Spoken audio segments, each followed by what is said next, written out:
Hey guys and gals, don't forget to smash that like button and subscribe if you already haven't. Also, make sure you turn on your notifications on your subscriptions so you see our new content when we post it.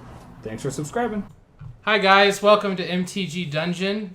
Here with Steve Willett, our guest commentator. Hello. And as you know, me. Hi.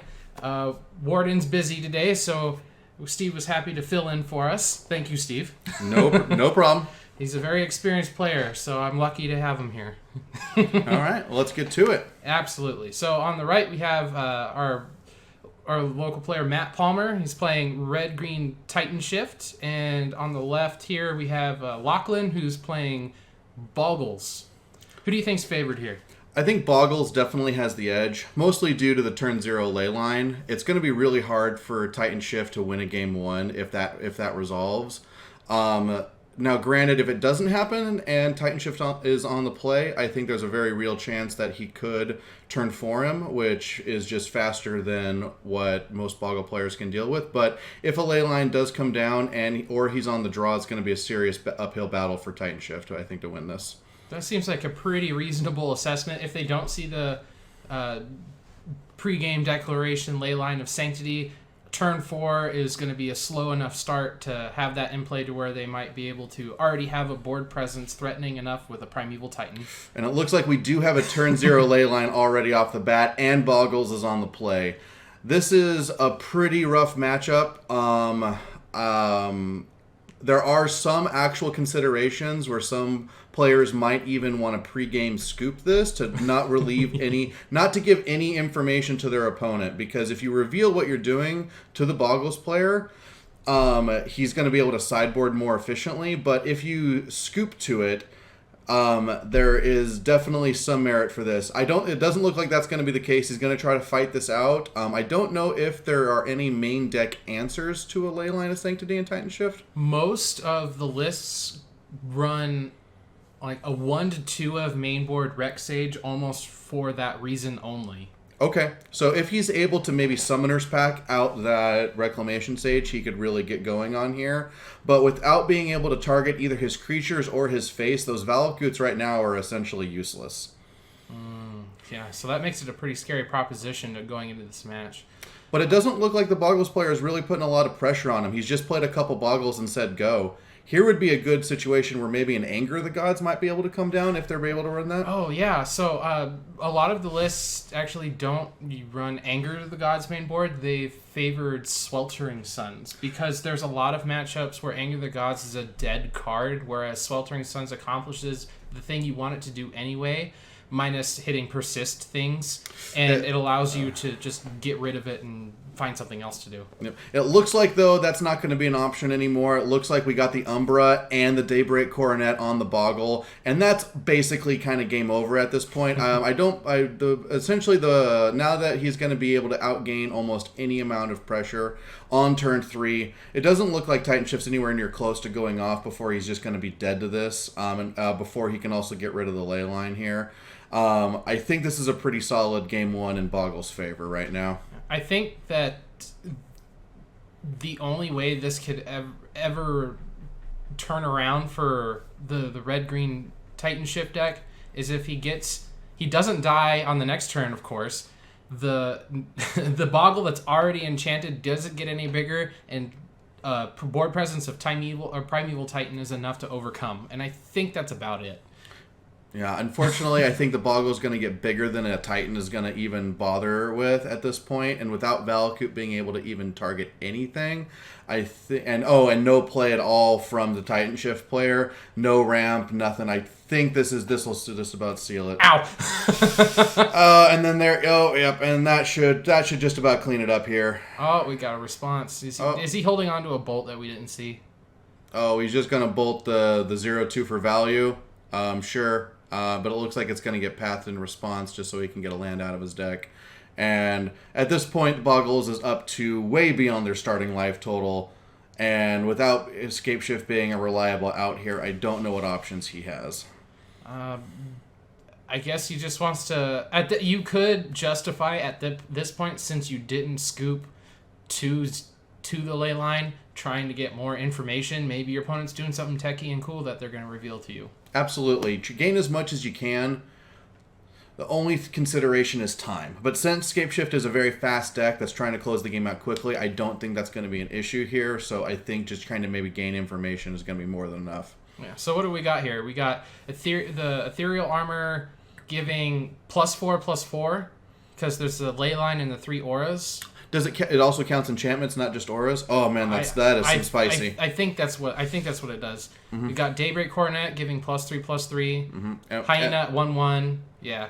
Plus, there's the scoop there. That was a big boggle. It was with the lifelink. There's very, very little you can do. You can actually even argue that he would be able to outgrow it past a double Scapeshift, which is the 36 damage hit. And if your opponent's at that life total, then I don't know what your game plan is. So let's talk boarding here. So what are the obvious choices for the Titan Shift player? Well, just more artifact and enchantment hate. I think that's all you're doing. Mm-hmm. I'm not exactly sure what you want to be taking out. Maybe all copies of your lightning bolts. I think Bolt is a fairly dead card here. You're fighting Leyline and you're fighting the Boggles themselves. Now you can Bolt the the Dancer though, the 0/2 without hexproof, which is and the Dryad Arbors. You can get the Dryad Arbors. There are Dryad Arbors and Boggles. Yes, usually a minimum is a 1 of, but the mostly what I think you're afraid of is just that turn 0 Leyline. Just trying to avoid that at all costs. So it looks like he's bringing in Caustic Caterpillar, which is an interesting sideboard choice. It's a little 1 mana Rex Sage that you have to sacrifice it, but it does come down sooner than a Rex Sage. Yeah, so he's looking to do more with the artifact and enchantment hate slot. He's looking to nerf damage and get rid of something. Okay, that's just fair. Being able to block and then sack that'll actually save you quite a bit right there. Yeah, another very important thing about playing the red-green Titan Shift deck is the magic number is 18. So if you can just land down your Caterpillar in turn 1 and hit him for 2, you get up to 18, it's basically doing what you want it to already. Yeah, you're essentially just trying to squeak in the points damage. Fortunately, Boggles is a very fetch, shock-heavy deck, so that's usually not a consideration. And most of the time, they're just trying to life gain themselves out of it with a Daybreak Coronet. So hopefully, the 7-man Scapeshift is good enough if you can avoid or take care of that turn 0 Leyline. Now, what about Boggles, though? So we've talked about how heavy in favor Boggles is. What do they need to bring in? What do they care about? Making a dude just sticking to their A plan. Mm-hmm. Like, I don't think there's anything that you really need to bring in. Is there? Maybe some way to deal with the lands? Does Boggles run any copy of Ruined Halo at all? I don't think so.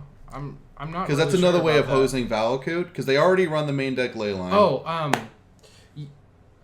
If I know that in this specific list that there's more Boggle type cards in the sideboard, so and I don't think it's very many copies. It's the Ledge Walker. It's a 1/1 with basically hexproof, and it can't be blocked except by creatures with flying. Oh, so it has pseudo flying? Yes, Yeah. I think that's from a guild pack. I remember that card. That was a hell of a draft card back in the day. Oh, that was before my time. Drafting. No, I remember drafting that card, and I remember if you could get that and stick an equipment on it, man, you could just coast your way to victory back in the limited days. There you go. I think the Boggles player, I think the only thing they would have to worry about at this point is just closing the game out in a relatively quick enough fashion. So I would be careful if I was the Boggles player not to overboard too much. Only run what's necessary. Don't try to bring in any kind of graveyard hate shenanigans. You don't need to worry about surgicals or anything along those lines. Your game plan's pretty solid. Just kill the opponent before they go off, and and really look for that ley line. Now here's another consideration. If you're the Boggles player, do you mulligan till you hit a ley line, or do you just keep a decent hand even if you don't have it? I think on your 7, if you feel as though it doesn't apply enough pressure, you can take the mulligan to try to find it. It looks like Boggles did pick up another leyline hand, though. And there it is again. Yep, and that's almost good enough. Now, a little sequencing error here. You don't present the leyline until you've resolved scrying. Oh, okay. It doesn't matter a ton, but if this was in a GP, a judge would issue most likely a game action for that one. It's not a huge problem. It's just in a big level, he would essentially have declined to scry right there. Not a huge mistake at the local level, but just keep that in mind if you're attending a GP or a big event. Little sequencing errors like that might end up costing you. So just keep that in mind. Yeah. And the reason for that is, I mean, scrying is information. Mm-hmm. Absolutely. All right, so we started off very strong with Boggles. Turn 0, ley line, turn 1, Boggle, and then we go over the scape shift player. And we have zero acceleration out by turn 2, just a tapped Valakut on turn 2 even. That is not what you want to be doing right now. It does look like he has some ramp in his hand, though. I think I'm seeing a copy of Explore in his hand. Yes, Wooded Foothills, Explore, and I can't make out any other cards at the moment. It looks like there's 2 copies of what might be Scape Shift hiding in the back of his hand. Yes, I believe that's the newer art, so it's a little harder to determine. That new M19 art blends together a little bit easier. Ooh, Rexage there we go. There we go. That is exactly what he wanted. This is going to eat that ley line, and it's going to chump block for at least a turn. Now, granted, he's still very soft to Daybreak Coronet right now, and it's going to turn that, because now that the Boggle has flying and it has an Umbra on it, it's going to be really hard to deal with. But this does give him a legitimate out to just kill his opponent now with a live Scape Shift. So if you already have, I think one of those cards in his hand was already an artifact and enchantment removal card. I think it was the one where I think it's not Dominaria, destroy target artifact or enchantment. You may play an additional land this turn. Yes, I have something. Broken Bonds. That's I believe definitely it. I still think you make the Rexage play here because nope, he's going to go for the Broken Bonds play, and he's targeting the Aura. Yeah. Interesting here.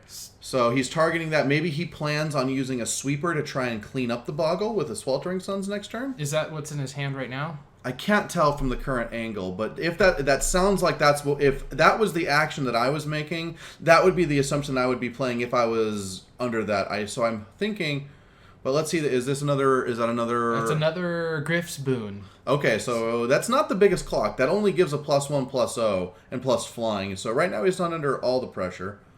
So he might be able to clean up this Boggle with a sweeper right now. And there it is. There's Sweltering Suns. Now, unfortunately, those Griff Spoons can come back. They are not permanently in the graveyard. They have a Raincore-like effect of being able to return from the graveyard.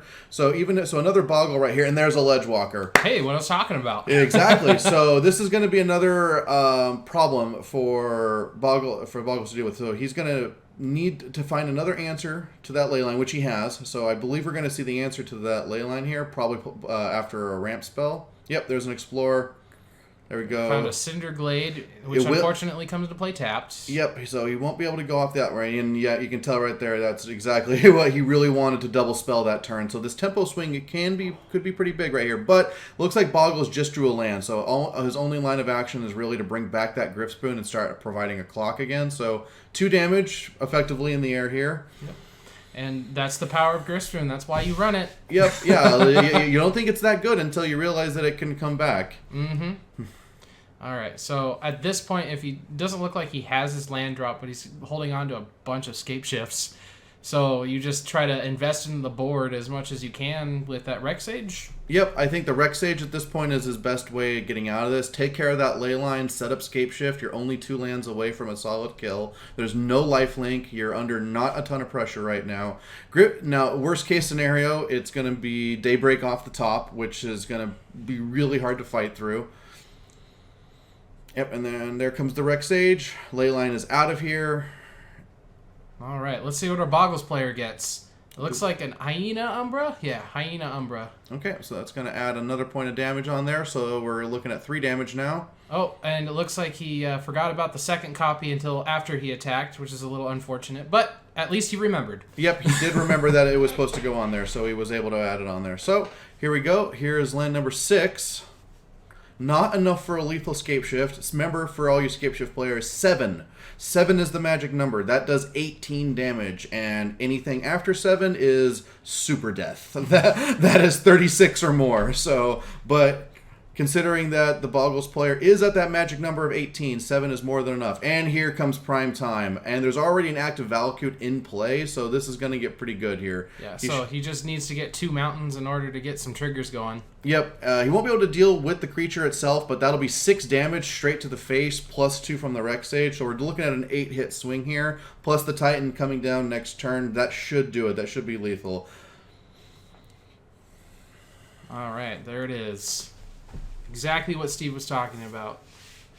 A swing from the Rec Sage to finish it up. Or finish up the turn, I should say. All right, Boggles really needs a daybreak right now. This is going to be the only thing that buys him out of this.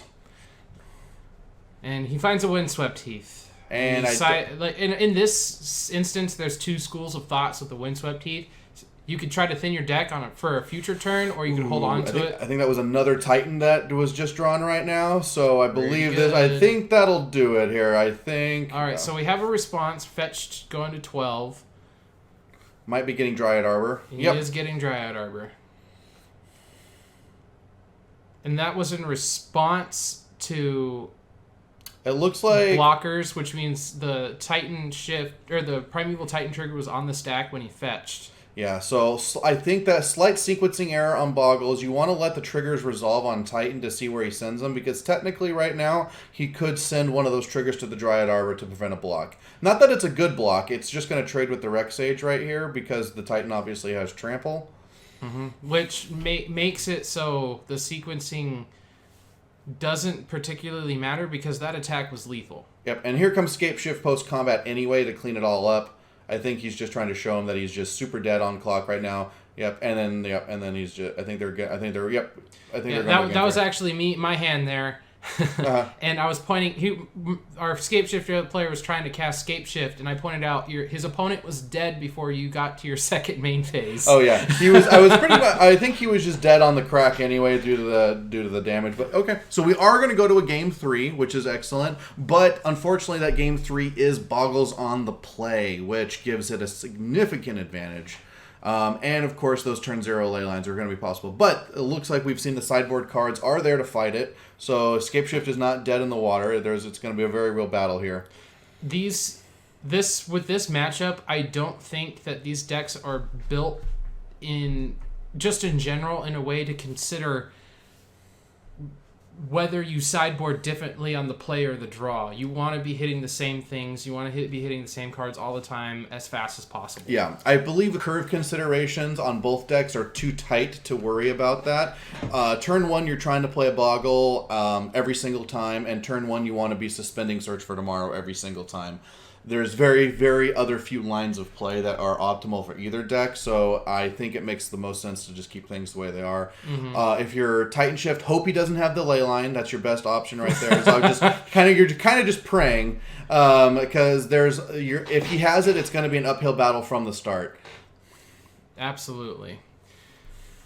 Oh man, wouldn't that be crazy if you got a third game in the row, turn 0, ley line of Oh, I've seen it. Oh, it's kind of like when you play. Every time you play it, they always have it. Just like when you play Tron, they always have that on turn 3. It's or you have them on top deck war, and they always find their fatty threat, Karn or Ulamog or whatever. Yeah. But every time you hear one of the balls. Oh, and I think I can see the ley line in his opening hand right now too. It's that last card, isn't it? Yeah, I think I can see it. Sure is. Oh, and brought it up to the front. Yep, I think... it's dirty. I think we're going to get another ley line hand. I don't see a Boggle in his hand, though, or maybe that was a Ledgewalker. So he may be keeping a hand on the strength purely of ley line right now, which is a consideration. Yep, he does keep it, and there it is. But no turn 1 Boggle. He kept his hand purely on the strength of the ley line itself, hoping to hit a Boggle. All right, well, he found a second land. It looked like he didn't have it before, and we got our Spirit Dancer. Okay. Which is pretty good considering... Valakut probably sideboarded all their bolts out. Yep, yeah. I would run this out, no problem. I don't think there's any fear of a bolt.